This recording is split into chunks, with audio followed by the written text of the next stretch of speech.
ఈరోజు జమ్మికుంట మున్సిపల్ పరిధిలో కొత్తపల్లి ఏరియాలో మడిపెల్లె చౌరస్తా వద్ద గత 40 సంవత్సరాల నుండి ఇక్కడ బొడ్డమ్మ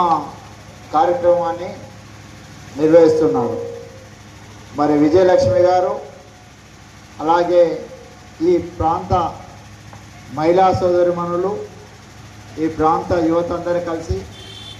పెద్ద ఎత్తున 9 రోజులు ఈ బొడ్డమ్మ కార్యక్రమాన్ని నిర్వహించి మంచిగా పూలతో ప్రసాదాలతో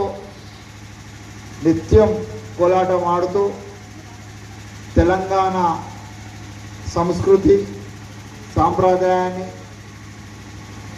అద్దం పట్టినట్టుగా మంచిగా కార్యక్రమం నిర్వహిస్తూ ఈ ప్రాంతం అంతా ఇట్లాంటి కార్యక్రమం చేయడం వల్ల ఈ ప్రాంతం అంతా అందరూ ప్రేమ అనురాగాలతో మంచి ఆప్యాయతతో కలిసికట్టుగా ఐక్యతగా నిర్వహిస్తూ ఉన్నారు. మరి ఈ కార్యక్రమాన్ని నిర్వహిస్తున్న విజయలక్ష్మి గారికి అలాగే ఈ ప్రాంతానికి సంబంధించి మహిళా సోదరులందరికీ అలాగే ఇక్కడ యువత ఈ ప్రాంత మాజీ కౌన్సిలర్లకు ఈ ప్రాంత ప్రజలందరికీ కూడా ఒక్కసారి శుభాకాంక్షలు తెలుపుతూ మరి ఇట్లాంటి కార్యక్రమానికి మా వంతు సహకారం కూడా ఎప్పుడూ ఎల్లవేళలా మీకు ఉంటుందని సందర్భంగా తెలియజేస్తూ ఈ అవకాశం కల్పించిన మీ అందరికీ కూడా ఒక్కసారి ధన్యవాదాలు తెలుపుతా ఉన్నాం.